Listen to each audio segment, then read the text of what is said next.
Anda kan pendatang di sini. Sudah masalah SARA, mereka minta Putra Bali terdepan. Nggak bisa begini loh. Ini sudah masalah SARA ini. Saya kan bisa bilang, apa nggak punya Twitter channel? Saya sebagai orang hidupnya Twitter channel. Makanya ada salam namaste. Makanya kita bisa senyum. Kenapa? Apa agama santai yang nggak ngajarin? Hah? Apa agama kamu? Hina sekali kamu ini ya. Ganti itu, saya nggak mau tuh yang frontline itu. Saya mau gadis Bali yang kayak kamu, rambutnya kelihatan terbuka. Jangan kasih yang penutup nggak jelas. This is not Middle East. Enak aja Bali, pakai bunga kayak, pakai apa kayak yang jeget, pakai hijau di sini. Kalau bisa sebelum tugas suruh supaya di bulat hijau pakai. Makanya kasih di frontline itu terdepan tuh kasih putra putri Bali dari zaman dulu saya sudah kasih tahu. Ngapain kasih yang enggak? Pindahin ke IKN nanti. Mohon maaf Pak, hemat kami, wisatawan asing masuk ke Bali, berwisata ke Bali, bukan melihat agama penduduk Bali, bukan melihat keyakinan penduduk Bali. Kalau misalkan wisatawan asing masuk ke Bali hanya melihat bagaimana agama dan keyakinan penduduk Bali, maka kami yakini dan hemat kami, pasti India yang akan menjadi tempat tertinggi para wisata datang ke sana. Karena apa? Karena di India 94% agamanya Hindu. Kalau misalkan wisatawan asing masuk ke Bali hanya karena melihat pakaian dan dandannya, mohon maaf kami katakan, maka Venezuela lah yang kemudian menjadi tempat tertinggi wisatawan datang ke sana. Karena di Venezuela di sana orang-orang yang kemudian tanpa menutup aurat, bahkan di sana umat muslimnya hanya 0,4%. 100.000 kurang lebih di sana umat muslimnya. Tetapi wisatawan asing datang ke Bali tiada lain dan tiada bukan melihat bagaimana keindahan di Bali, lautnya, alamnya yang begitu sangat luar biasa. Dan yang paling penting di Bali, toleransinya itu cukup sangat tinggi. Tahukah Bapak, kemarin ketika umat Islam merayakan Idul Fitri, maka warga Bali di sana, salah satunya pengaman dari agama Hindu, mereka ikut turut menjaga agar terjadi kondisivitas di sana.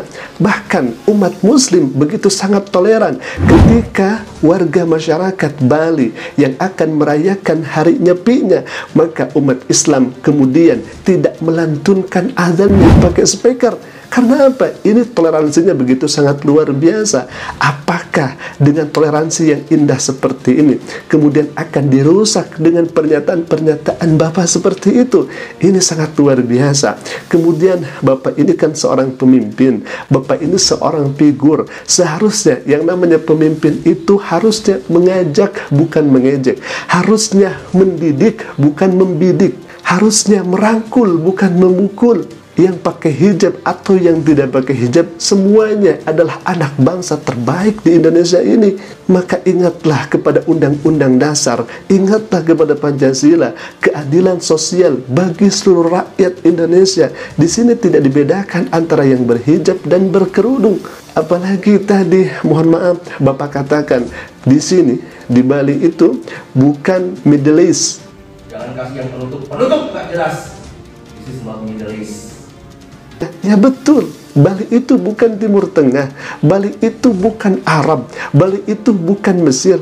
Betul, kami sepakat itu. Akan tetapi orang-orang yang kemudian memakai hijab, kaum muslimah yang memakai hijab, itu bukan budaya Timur Tengah, itu bukan adatnya Timur Tengah. Awas, hati-hati, itu bukan adat dan budaya Timur Tengah. Karena ketika seorang muslimah memakai hijab, mereka ingin melaksanakan dan mengamalkan apa yang kemudian Allah perintahkan dan Rasulullah perintahkan kepada kaum muslimah. Maka sangat salah dan keliru luar biasa kalau misalkan hijab itu adalah budaya, itu adalah adatnya Timur Tengah. Bukan seperti itu. Kemudian tadi Bapak katakan, apa agamamu? Apa agamamu? Apakah dalam agamamu tidak mengajarkan tersenyum? Orang hidupnya dari tengah. Makanya ada salam namaste. Makanya kita bisa senyum. Kenapa? Apa agama santai yang nggak ngajarin? Hah?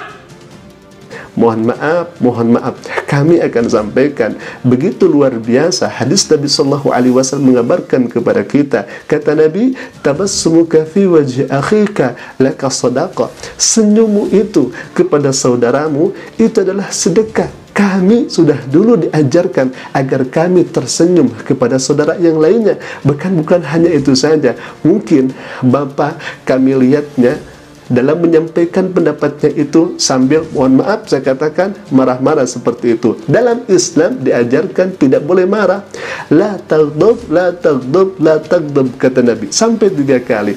Walakal jannah, janganlah engkau marah, janganlah engkau marah, janganlah engkau marah. Walakal jannah, maka engkau akan mendapatkan surga. Senyum ada aturannya. Kemudian Nabi melarang marah. Bahkan kata Nabi, bagaimana kalau misalkan seseorang marah sambil berdiri, maka duduklah. Kalau misalkan sambil duduk dia masih marah, maka berbaringlah. Hemat kami, kalau misalkan Bapak sekarang lagi duduk kemudian marah, maka lebih baik Bapak berbaringlah seperti itu. Karena itu adalah salah satu metode agar kita tidak marah-marah.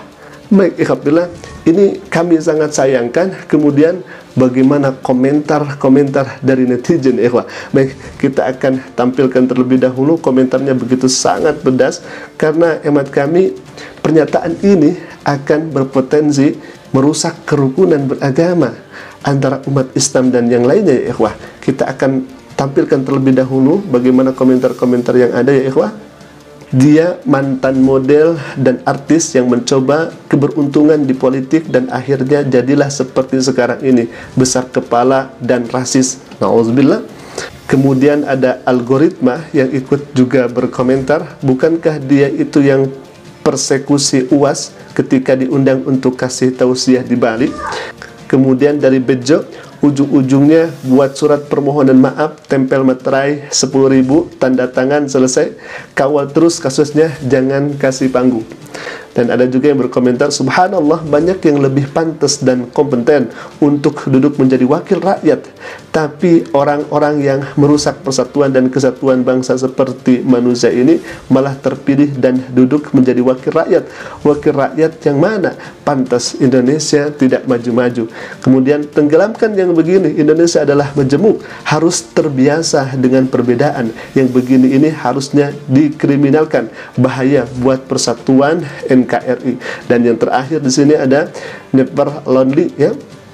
Politikus asal Bali ini viral karena ucapannya dinilai rasis serta Islamofobia saat bicara kepada Kanwil Bea Cukai Bali dan Nusa Tenggara serta kepada Bea Cukai Bandara Ngurah Rai Bali. Karyawan yang asli Bali ditempatkan di depan atau front office, sedang yang berhijab di belakang. Baik ikhwan, itulah komentar-komentar dari netizen yang kemudian semoga hal ini juga bisa menjadi ibrah dan pelajaran untuk kita semua. Sekali lagi, kita di Indonesia dan kita anak bangsa Indonesia seharusnya harus saling merangkul, bukan untuk memukul. Alhamdulillah, mungkin itu dulu yang kami sampaikan. Jika video ini bermanfaat, silakan klik saja tombol subscribe-nya dan jangan lupa tekan juga lonceng notifikasinya agar setiap kami upload video baru, insya Allah akan menjadi pemberitahuan untuk kita semua. Aku qouli hadza, al-'afwu minni. Assalamualaikum warahmatullahi wabarakatuh.